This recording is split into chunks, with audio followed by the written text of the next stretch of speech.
Parashat Toldot, Perek Kafret. Chapitre 28.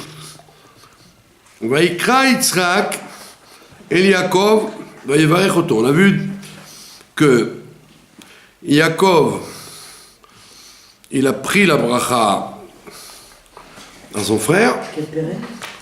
Donc son frère, il dit, j'attends que mon père, il meure pour tuer mon frère.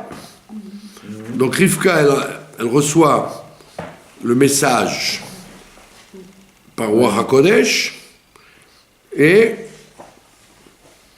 elle dit à son fils, encore une fois, écoute-moi, comme tu m'as écouté pour prendre la bracha, écoute-moi et va-t'en chez mon frère à Padan Aram jusqu'à ce que la colère de ton frère s'arrête.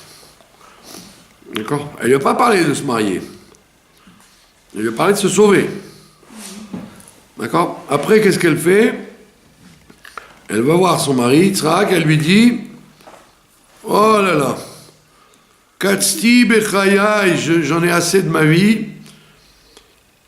D'accord? Du fait que mon fils, il a épousé des Cananéennes. Je suis dégoûté de la fumée, de la vodazara qu'elles font. Donc j'ai pas envie que mon autre fils, il prenne aussi une fille de Canaan. Donc elle prépare son mari à accepter qu'il s'en aille. Voilà, c'est là qu'on est. Donc il lui dit, Vaïkra Yitzhak. Yitzhak, il a convoqué Yaakov. Il a convoqué son fils, Vaïvarech Oto, et il a béni. Encore une fois, il a béni pour le voyage, ça veut dire. Puisque la bracha, la bracha de la succession, il l'a laissé. Maintenant, il le bénit pour le voyage. Vaïetzaveu, il lui a donné l'ordre.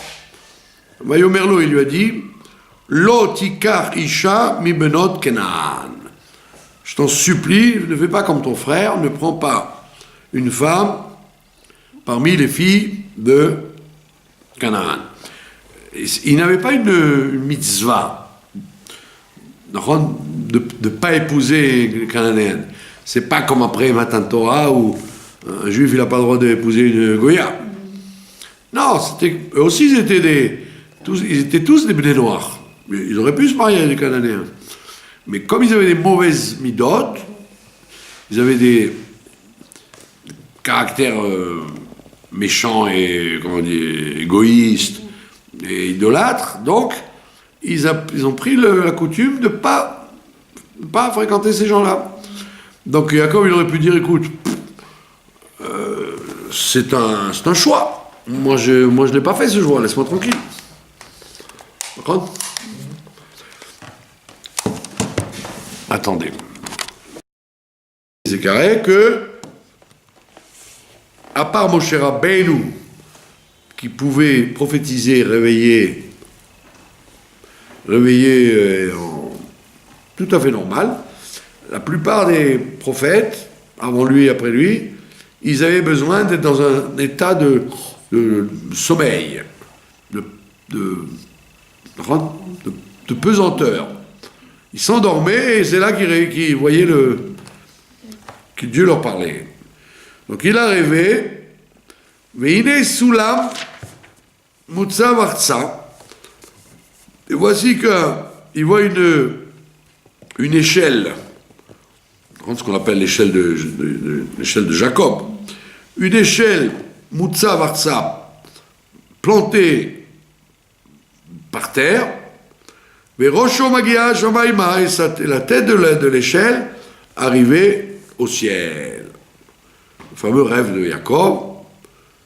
Veine, et voici que les Malaché Elohim, les anges de Dieu, Olim Yordimbo, montaient et descendaient sur l'échelle.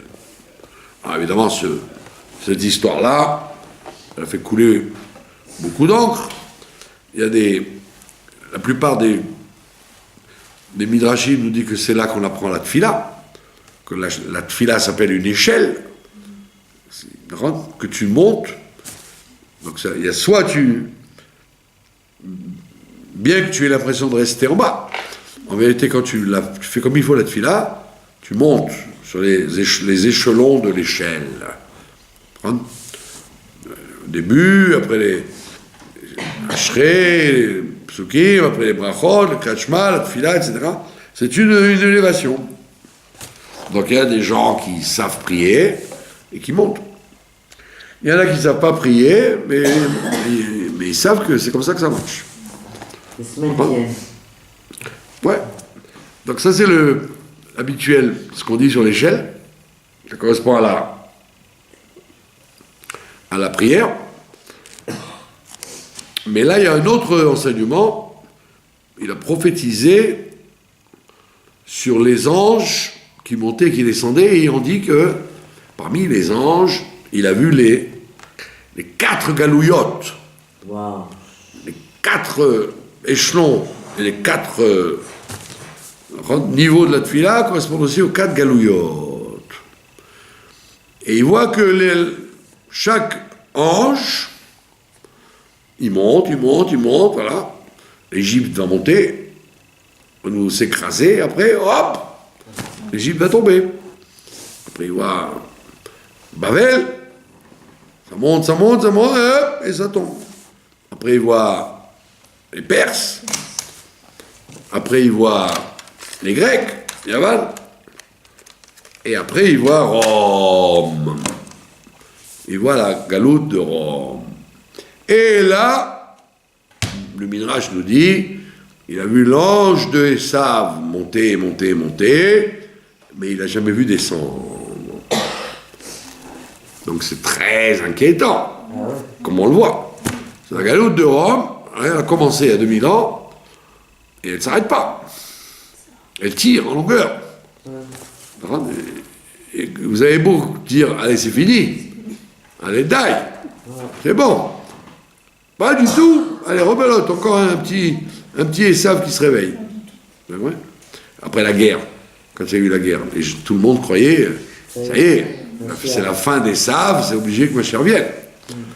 Pas du tout, allez, rebelote, mets-nous encore un petit peu d'Esav. Il y a eu encore l'Amérique et la Russie et la... Donc c'est...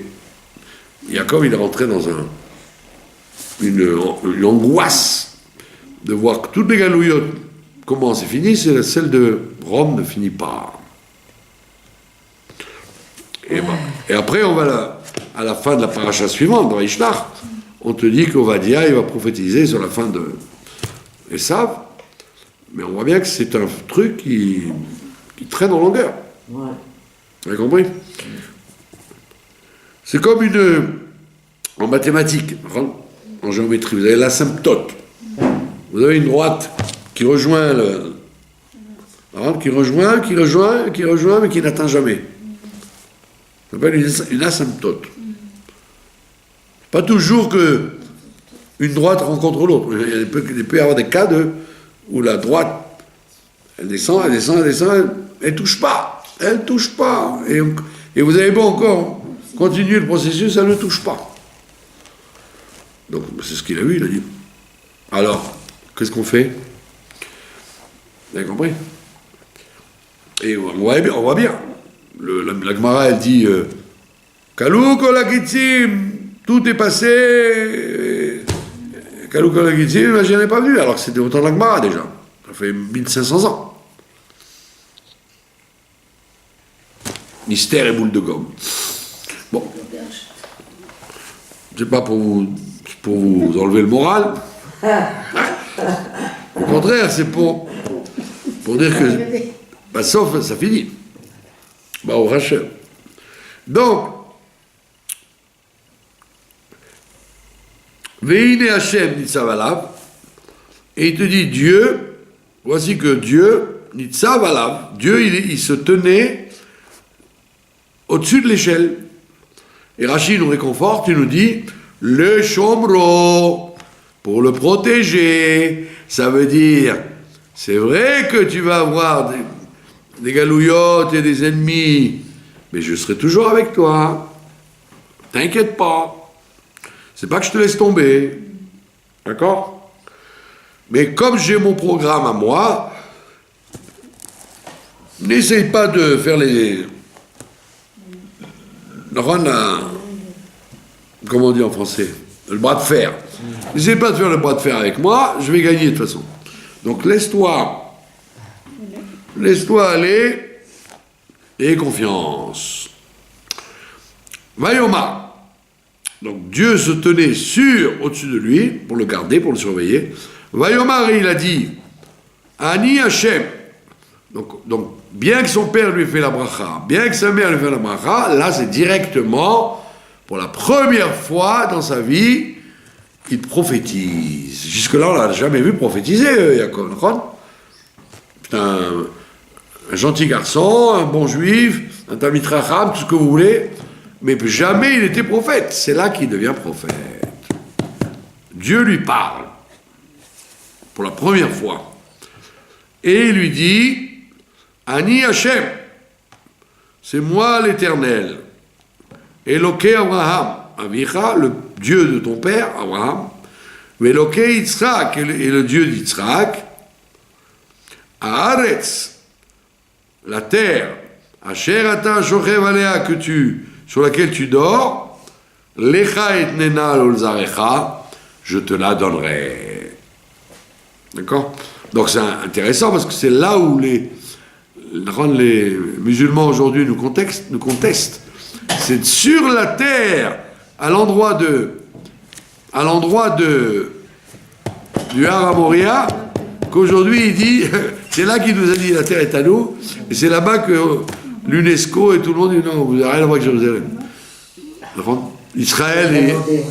Israël et les Juifs n'ont rien à voir avec Jérusalem. Bah, bien sûr, c'est évident que les croisés et les byzantins sont plus liés avec Jérusalem que ouais, c'est le maximum, ouais, le maximum de la chutzpah. Le culot n'a pas de limite, d'accord? Il faut le faire, hein. Et c'est là qu'il dort. Il dort là, il y a une prophétie là, et Dieu lui dit, la terre où tu dors, elle sera à toi. Pas seulement le mont du temple. Toute la terre, elle est à toi. Veaya. Bon, alors là, vous connaissez ce Rashi très fameux, qui dit, on sait très bien que Dieu ne met jamais son nom sur quelqu'un tant qu'il est vivant. Parce qu'on ne sait jamais comment il va tourner. Il ne met son nom que sur les morts. Alors Rachid dit, attends, comment ça se fait qu'ils disent « Moi, je suis l'Éternel de ton Dieu Abraham et de ton père Yitzhak. » Mais son père, il est vivant.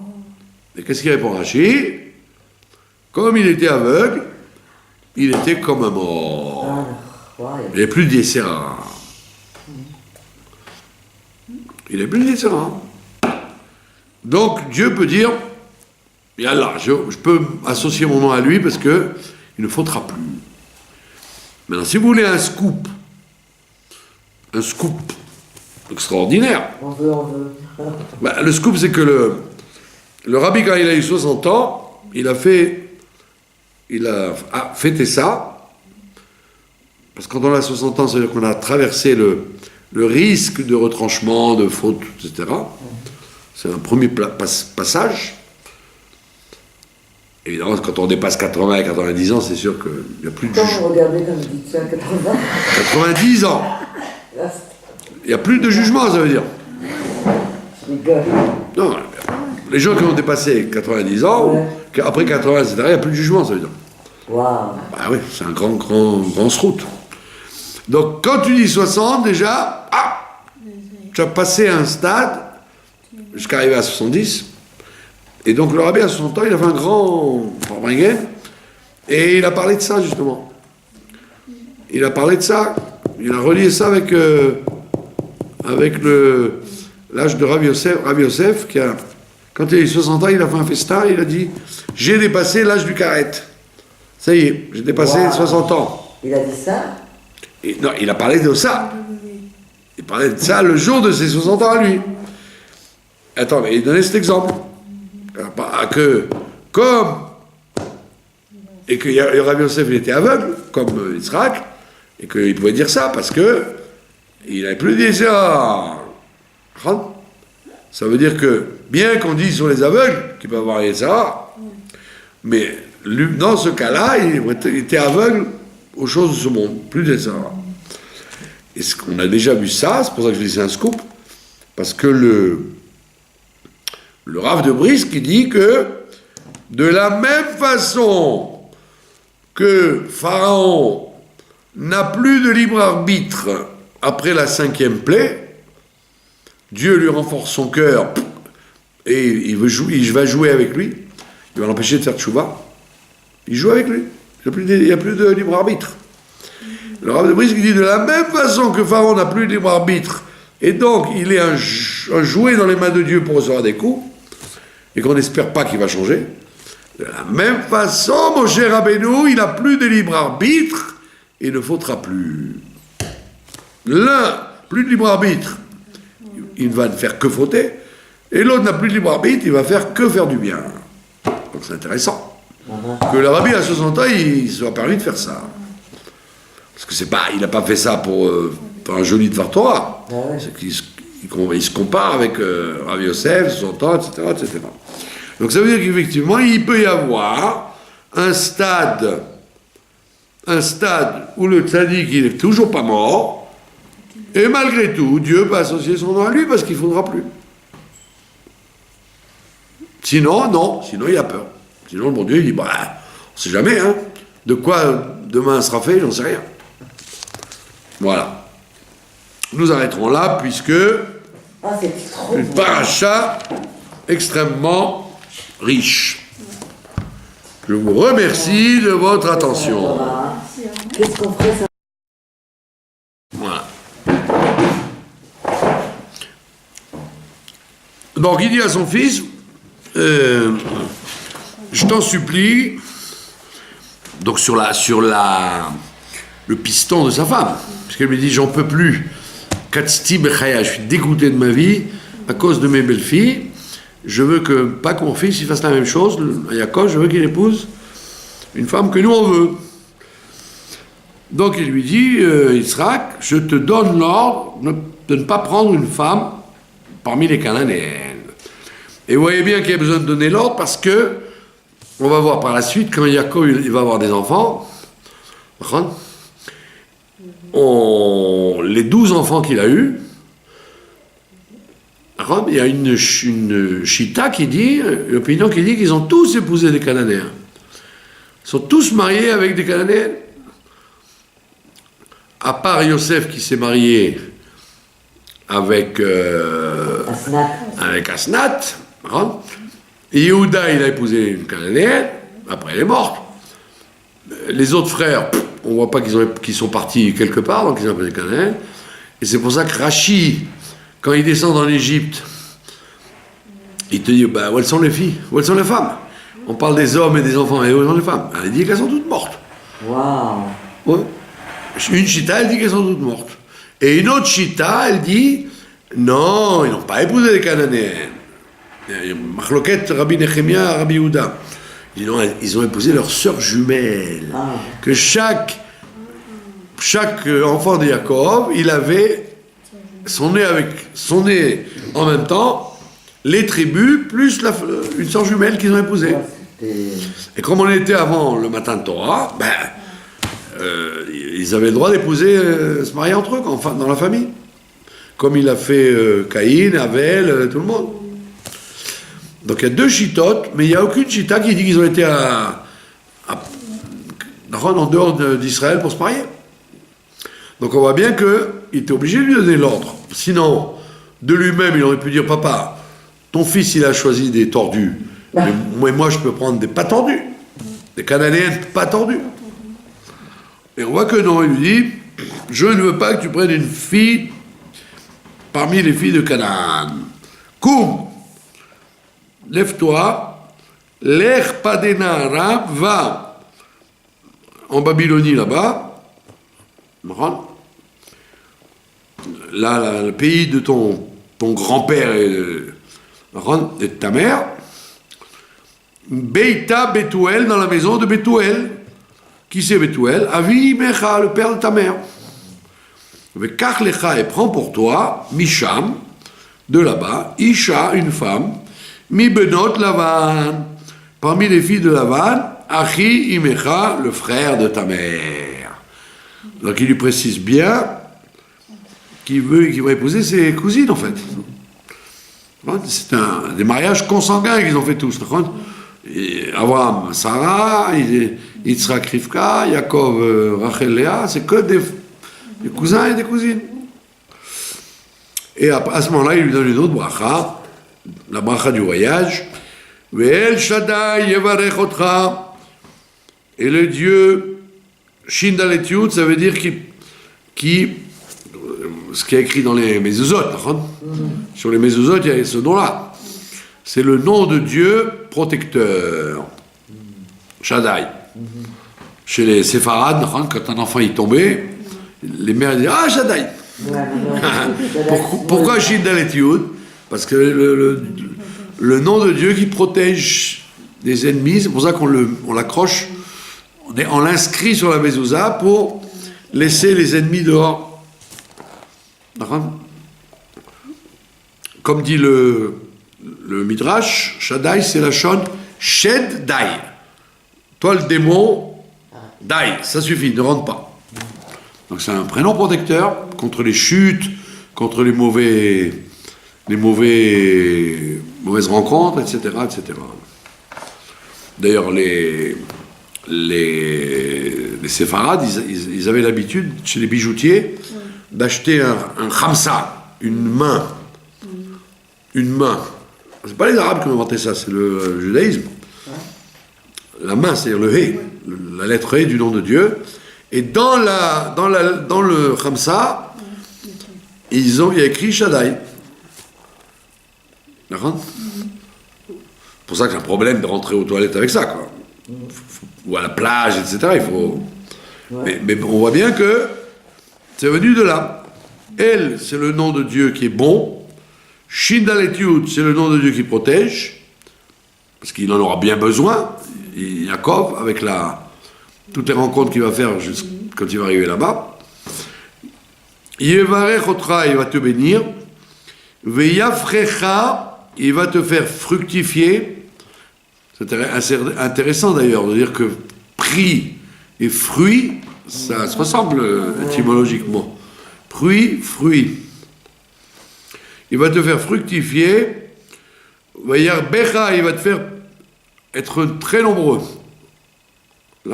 Arbecha, ça veut dire la chonne arbe. Ve'aïta like'al amim, et tu deviendras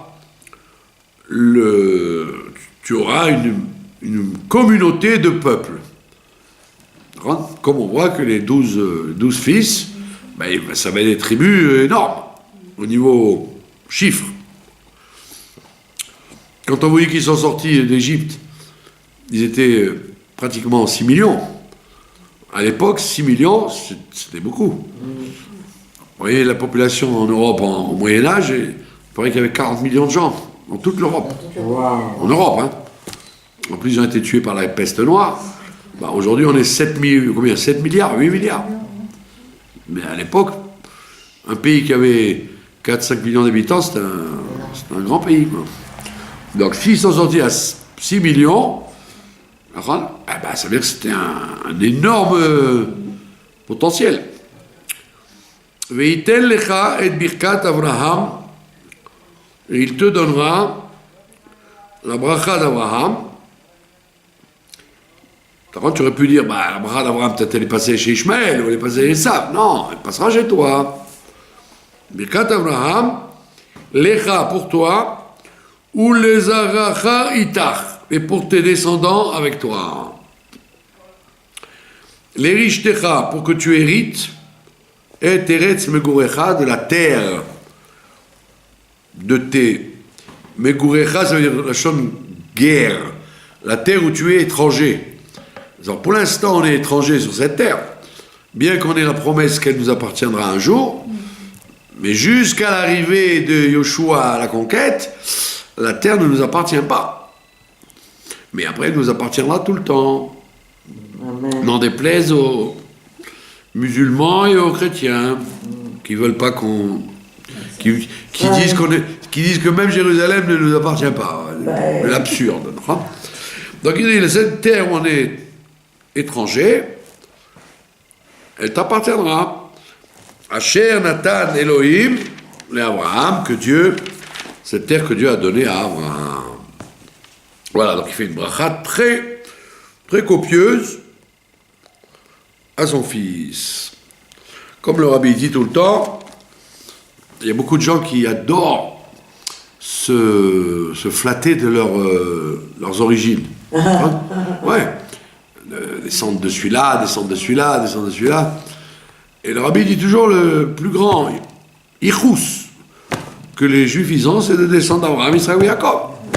C'est plus fort que de descendre de Rashi ou du Rama, du Ramchal, ou ce que je sais, moi, de Mochatzera, Mechila mi Kvodam. Mais tu peux pas comparer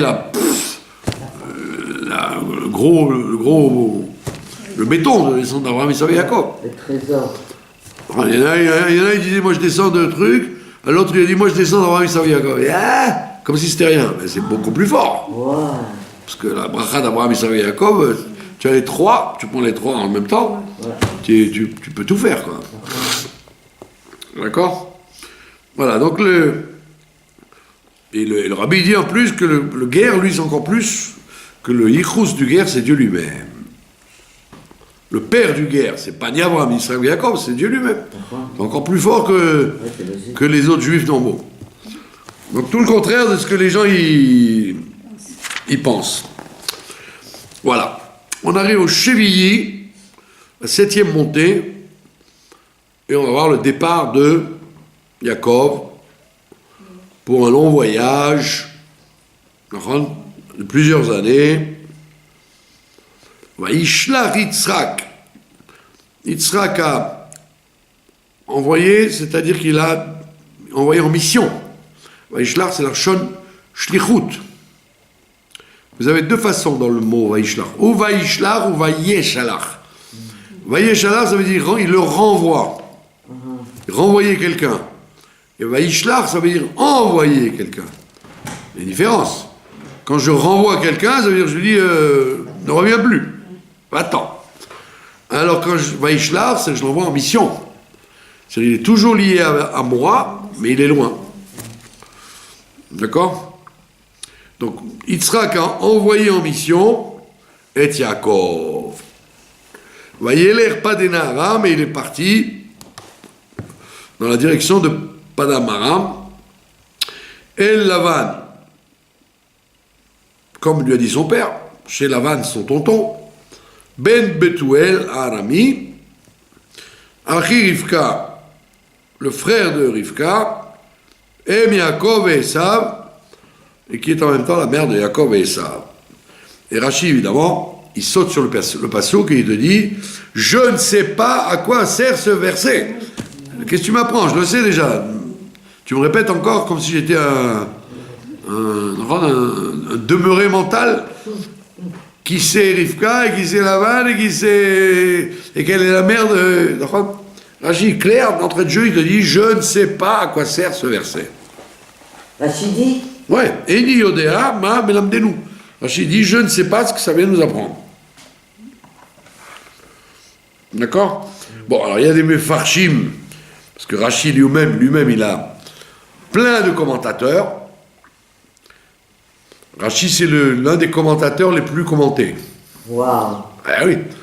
Alors le Mossad Arav Kook, ouais, il a sorti un livre, plusieurs livres, des commentateurs de Rashi. Le Maral de Prague, le Mizrahi, le Ramman, et des très beaux livres. Et puis, quand ce livre est arrivé à Paris, et le Rav Shlamé, il a dit, c'est incroyable, ils n'ont pas mis le Rabbi. Le Rabbi, c'est un des plus grands commentateurs de Rashi. Wow. Ben oui, ils l'ont pas mis. Ils ont mis tous les commentateurs qu'on connaît, il peut y en avoir 70 ou je ne sais pas combien. C'est énorme. Et le rabbi ne le met pas. Alors il leur a écrit ou il leur a téléphoné, je ne sais pas quoi, et ils ont dit, mais on ne sait pas. On ne savait pas. C'est pas qu'ils étaient... ils ont dit, non, mais le rabbi, on ne le met pas, il est passionniste, on ne le met pas. Non, ils ne savaient pas. Pour eux, les petits fascicules qu'ils distribuaient dans les synagogues, le fascicule blanc, sirote de Rachi, etc. Ben, il disait pas. Il ne savait pas que c'était important. Il croyait que c'était une sira comme vous diriez la sira de la semaine, quoi.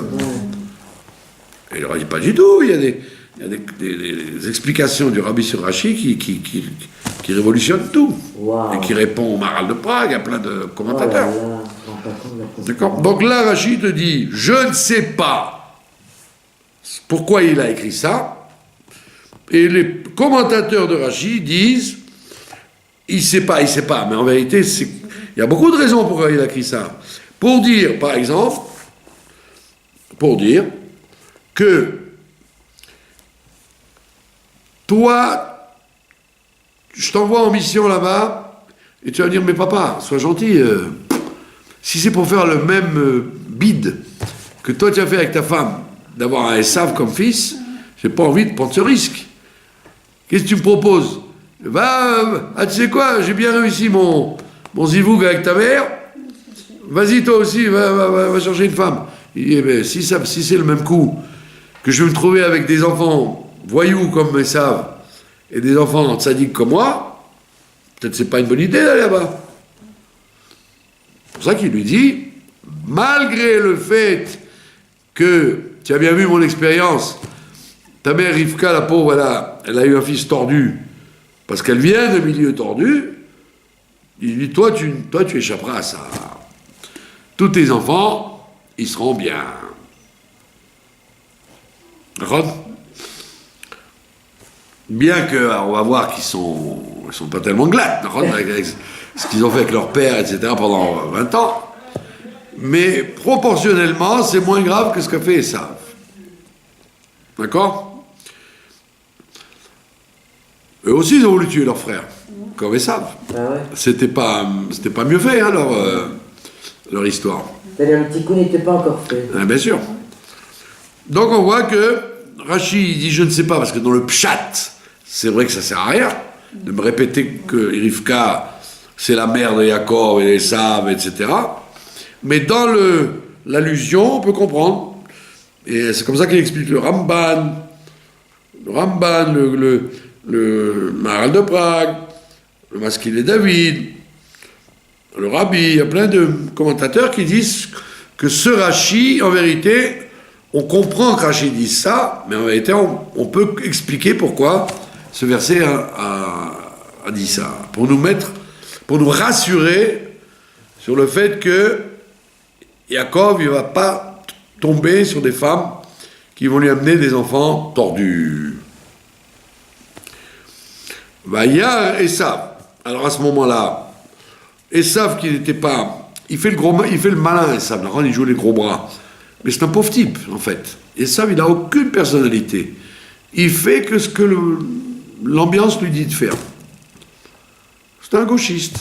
Ah, un libéral. Ouais, il se croit intelligent, d'accord? Il y a une dame. Un réforme. Il y a une dame, comment on appelle ça Non, gauchiste, c'est les une grande présentatrice de la radio, de la télé, radio, qui a fait une émission, elle n'est pas religieuse, quoi. Mais elle s'est moquée des femmes du Kotel, là, en disant, ça va, on n'a jamais vu une femme mettre les tefilines, le talit devant tout le monde, c'est quoi ce truc-là même les mères, les grands-mères, elles n'allaient pas à la synagogue, elle n'est pas religieuse, hein. Elle dit, mais on ne se rappelle pas, chez personne, qu'on était macpide d'aller à la synagogue, et que le kotel c'est une synagogue, et de faire semblant de mettre des talits, des filles, et crier plus fort. Elles sont plus préoccupées que la télé écoute leurs prières, que le bon Dieu écoute leurs prières. Elle est pas si bête que ça, cette gauchiste. Elle n'est pas gauchiste, elle est pas religieuse, mais elle n'est pas gauchiste. Elle est saine. Ouais, exactement. Donc, Esav, c'était aussi un gauchiste. Qu'est-ce qu'il fait?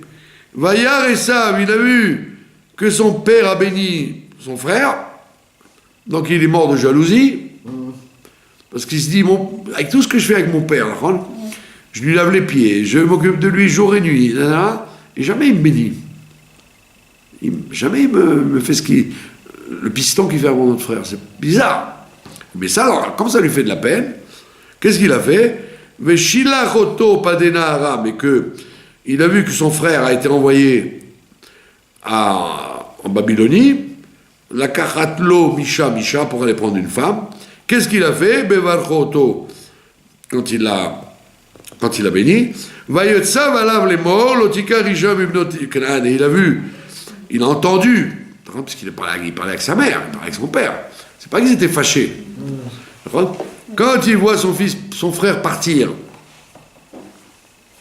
il a dit tiens, il s'en va. Où va-t-il? En plus, il est parti avec beaucoup de choses, Yaakov.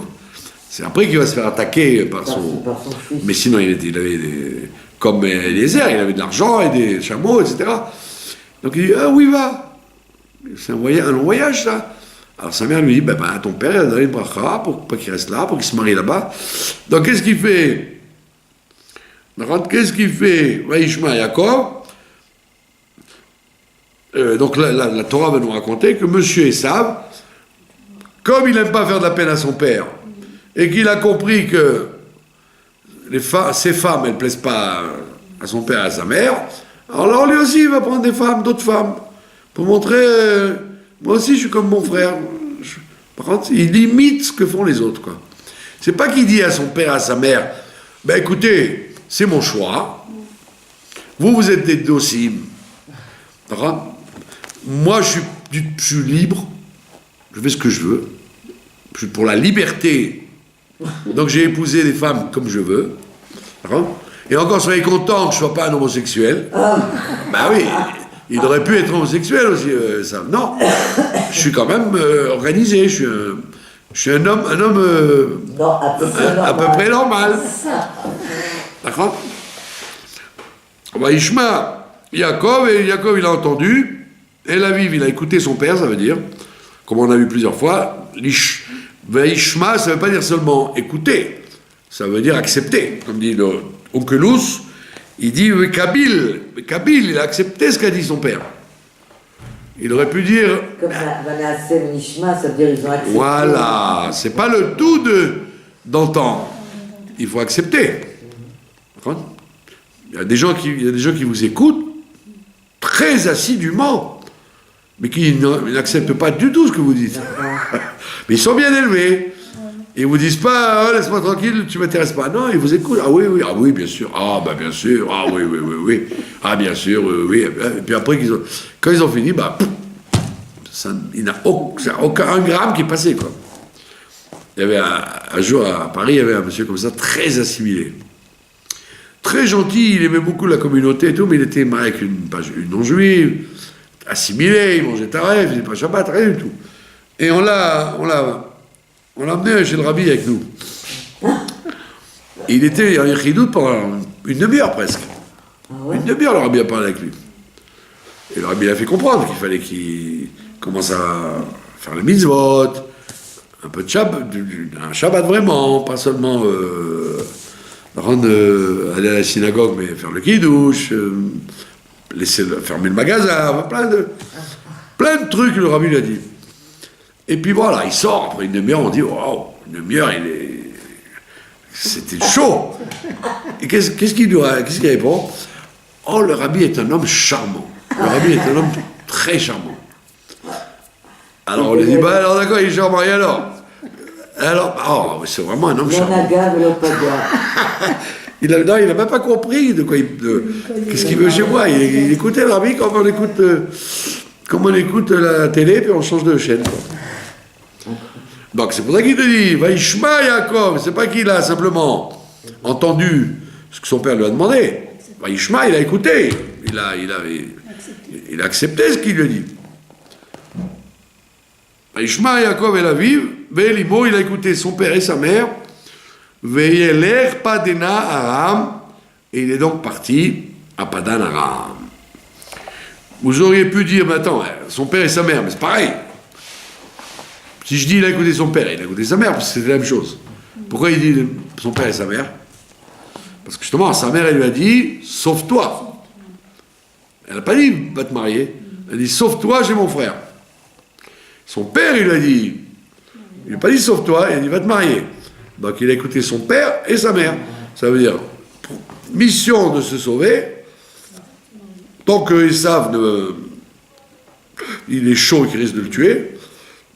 Sinon, tout le film s'arrête. Si Jacob il meurt, ben, c'est fini. L'histoire s'en termine. Et il a écouté son père qui lui a dit c'est pas le tout de se sauver, il faut se marier. Marie-toi aussi. C'est pour ça qu'on dit il a écouté son père et sa mère. Vayeler Padan Aram. Et il est parti à Padan Aram. Vayar Esav, voilà, vous voyez comme il est un pauvre type, Esav.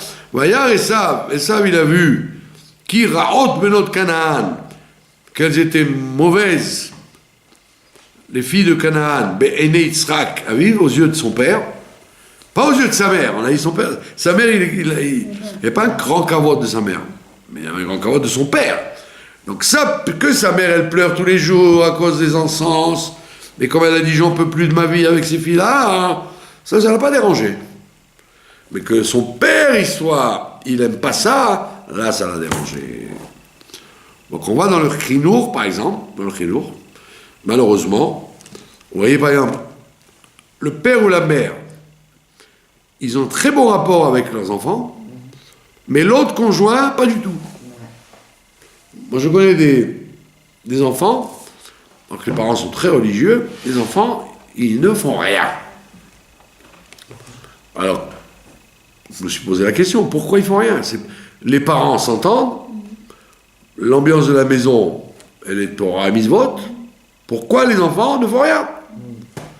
Et je me suis rendu compte qu'en vérité, ils ont un très bon rapport avec leur père, mais avec leur mère, ils n'en ont pas du tout parce qu'elle les saoule, elle les harcèle.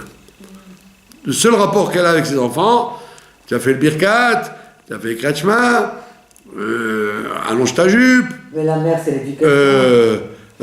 Fais voir ces chocolats que tu as achetés, si c'est badats.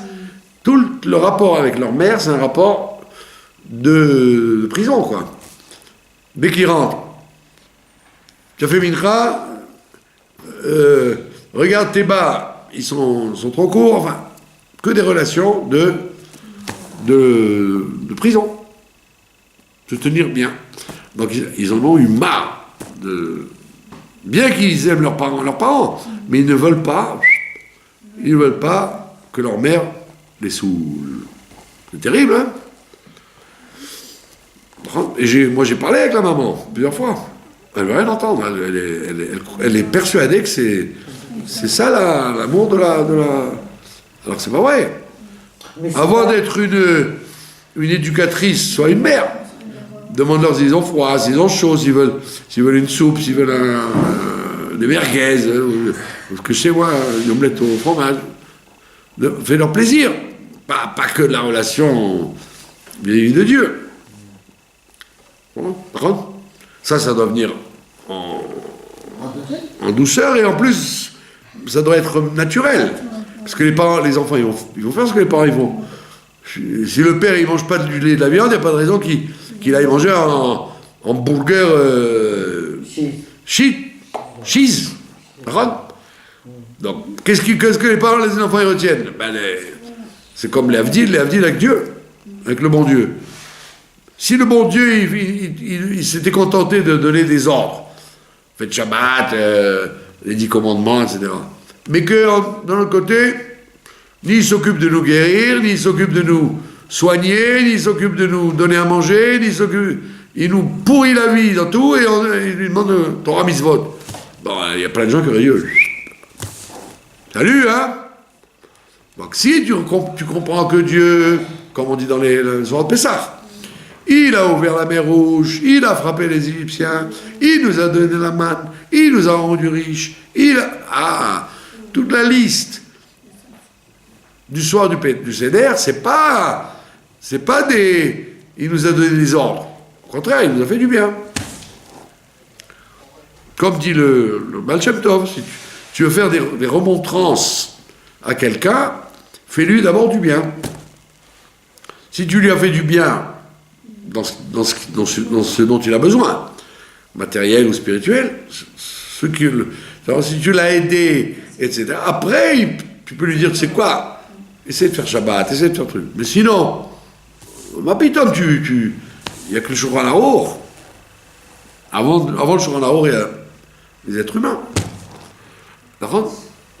Donc, on voit que Monsieur Esav, il n'a pas tellement de rapport avec sa mère. D'abord, parce que c'est un problème de conflit de génération, parce que en vérité, il n'aime pas d'où elle vient. Parce que c'est lui et elle, ils se ressemblent. Donc il y a un rejet de ce qui ne veut pas être là d'où sa mère vient. Ou il ne veut pas accepter qu'il est comme. Et Wadaï. Alors que son père, il ne lui ressemble pas du tout. Son père, c'est Avodat Hashem. Il est toujours à la maison en train de faire des télim et d'étudier. Alors que lui, il se promène dans le monde, il fait de la chasse, il va dans les boîtes de nuit. Donc tu aurais pu dire, au contraire, ils n'ont rien à voir, le père et le fils. Justement, il voudrait être comme son père et il ne peut pas. Donc c'est pour ça qu'il dit, quand il a vu son père qui n'aimait pas ce mariage, ça lui a fait quelque chose. Alors que sa mère, qui pleurait tous les jours, ça lui a rien fait. Vous voyez qu'il y a beaucoup de jeux psychologiques dans tout ça. Et qu'en vérité, il y a rien de nouveau sous le soleil. Tout ce qu'on voit, ça a toujours existé. Le chemin biblique, il n'a pas avancé.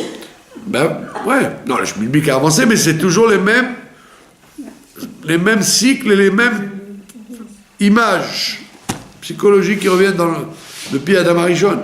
C'est pour ça que la Torah, elle est toujours valable, parce que le monde, il a les mêmes repères. Vous voyez bien, d'ailleurs, si vous psychanalysez tous les hommes politiques qui se présentent, hein, ben vous allez tous retrouver un rapport avec leur père, leur mère, leur grand-père, leur école, leur maître, leur rame. C'est que des relations psychologiques, pas shoot. Tous ces gens-là, sûrement que leur mère a dû leur dire, il faut que tu deviennes quelqu'un, tu es un idiot, tu es un raté. Alors, on dit, qu'est-ce que je peux faire? Premier ministre, c'est la seule chose que je puisse faire. Les affaires, je suis incapable. Il y en a pas qui vont m'accepter. Être avocat, je ne sais pas lire. Ni ils connaissent les langues, ni ils connaissent la psychologie, ni la musique. Alors, qu'est-ce qu'ils peuvent faire? Bon, Premier ministre ou l'autre, ministre des Finances. C'est pas compté, mais c'est pas grave. Si vous grattez un peu, vous allez rendre compte que c'est leur père ou leur mère qui leur ont fait la mort depuis qu'ils sont tout petits. Allez, tu sais pas lire. Alors, soit au chauffeur de taxi ou Premier ministre. Allez. Chauffeur de taxi, il faut travailler 12 heures par jour. Premier ministre, tu travailles 24 heures par jour, mais au moins on parle de toi tous les jours. Non, mais quand vous grattez, ça peut être que ça. La vie des gens, vous croyez que c'est des anges? Pas du tout. Vayeler, Esav, à ce moment-là, Esav, il est parti lui aussi. Où ça? El Ishmael. Il a quitté Eretz Canaan, un tout petit peu, pour aller dans le désert où habitait Ishmael. Il s'est dit, bon, Canaan, mon père n'aime pas, Ishmael, c'est meilleur. Vaïkach et Machlat, bat Ishmael, il a pris Machalat. Alors, pourquoi on l'appelle Machalat? C'est la chose Mechila. Machalat, c'est la femme à qui on pardonne. Mechila de ses fautes. Donc c'était un hypocrite. Il l'a appelé comme ça, soi-disant, on lui a pardonné ses fautes, elle est une sadéquette. Donc il a dit à son père, tu vois, regarde, c'est pas une Cananéenne qui fait des encens. Ishmael, il fait pas d'idolâtre d'Avodazara. Et j'ai pris une fille de là-bas. Elle fait le couscous mieux qu'une juive. Ouais, quand je vous ai raconté cette dame qui faisait le couscous, Shabbat, attention, s'il n'y a pas couscous, c'est pas Shabbat. Et que je lui ai demandé, mais madame, à quelle boucherie vous allez? Elle m'a dit, en bas. Elle achetait de la viande pas cachère, mais elle faisait le couscous comme les juifs, quoi. Comme la grand-mère. Ouais, il fallait garder l'image, quoi. C'est terrible, hein? C'est incroyable. Ah ouais. Bon, Bekitsu, donc il a épousé une femme qui s'est appelée Machalat. Lachon Mechila, qui était la fille d'Ishmaël, ben Abraham. Donc il a dit à son père, ben voilà, c'est pas les Cananéens, c'est bien ça. Qui était-elle? Achot Nevayot, la sœur de Nevayot. Et Rachid te dit, du fait qu'il te dit que c'était la fille d'Ishmaël, je sais très bien que c'était la sœur de Nevayot, puisqu'on l'a appris déjà avant, quand on a parlé des descendants d'Ishmaël. Donc je me rappelle, j'ai vu les parachutes avant, que ça vient de me répéter qu'elle est la sœur de Nevayot. Et Rachid te dit, elle a l'imdanu, chez Met Ishmaël, pour te dire qu'il était déjà mort, Ishmaël. Il était mort, Ishmaël. Mi Sheyadal et Esav, et il avait promis à Esav. Donc avant de mourir, il avait dit à Esav, ma fille, je la veux pour toi.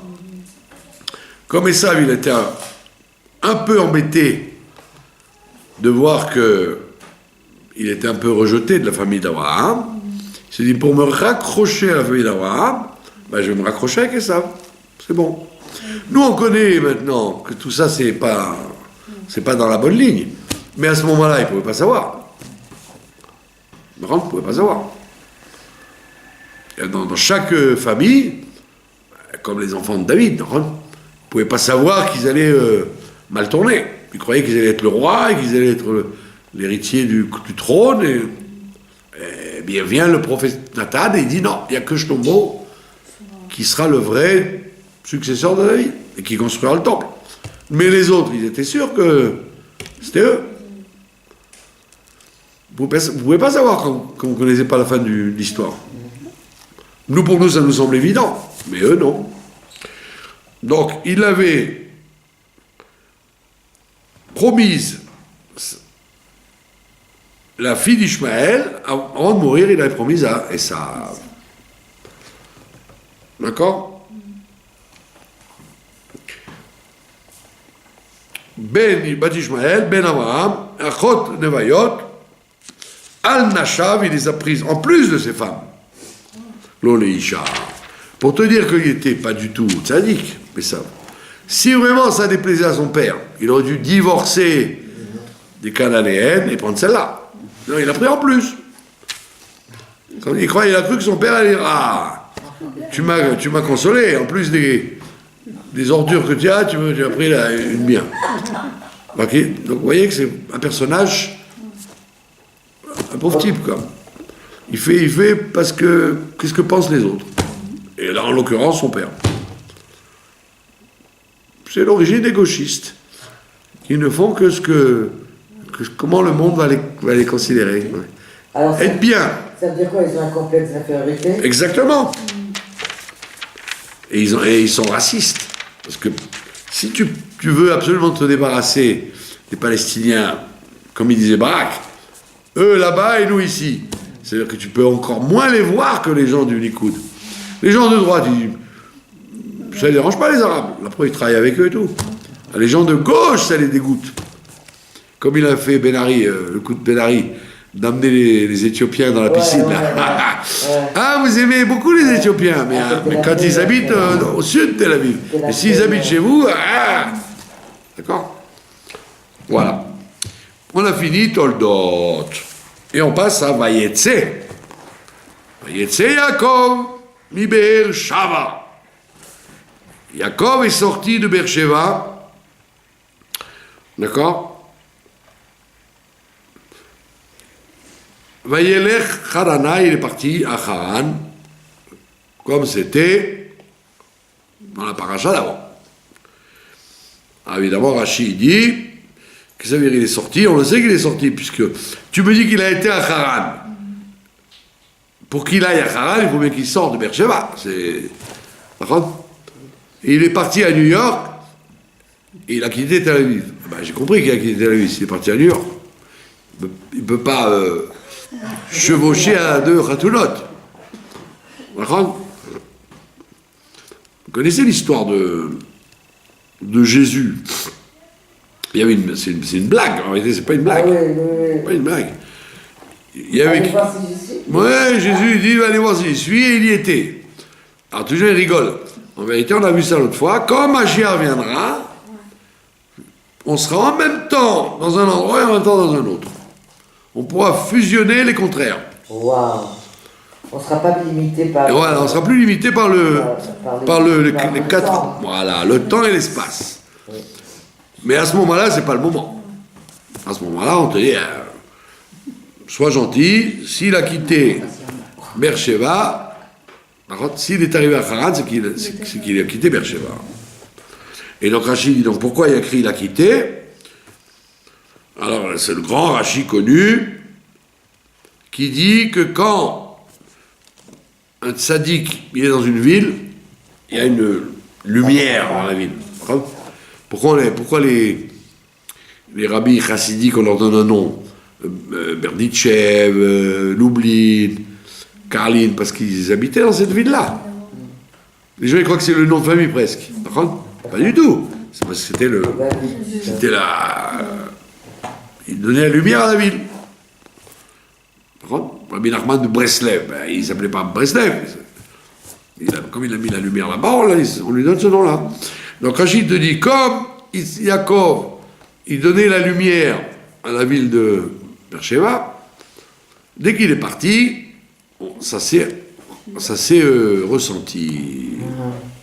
D'accord? Maintenant, je vous ai posé une question plusieurs fois dans les cours. Il est parti de Beersheba, mais il y avait quand même Yitzhak et Rivka qui sont restés. Alors,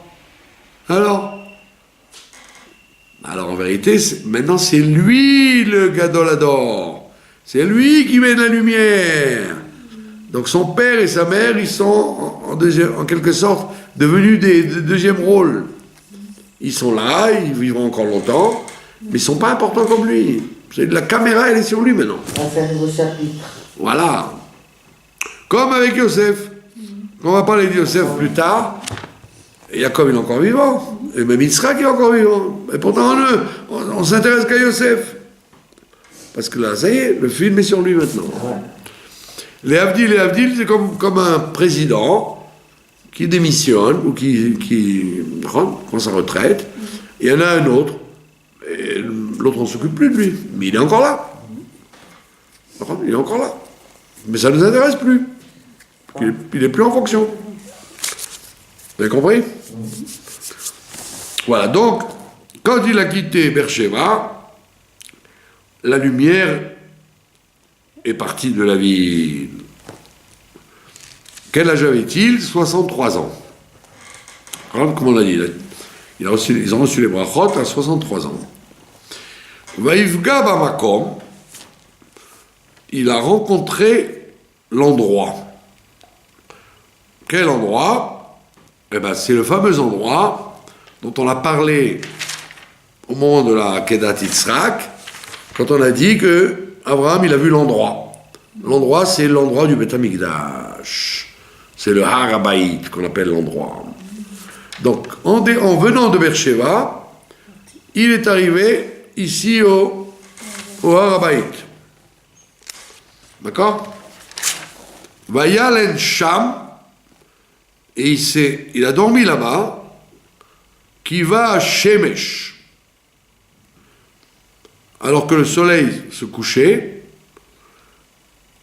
alors Rachid vous explique tout ça, qu'en fait, dans la tfila, on apprend que la tfila du matin, on l'apprend de Abraham. La tfila d'après-midi de Yitzhak, la tfila du soir de Yaakov.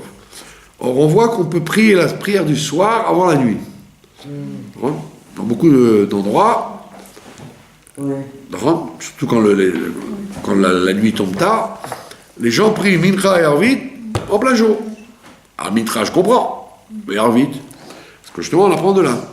Qu'en vérité, il est arrivé pour qu'il aille prier au Mont Moria avant qu'il fasse nuit.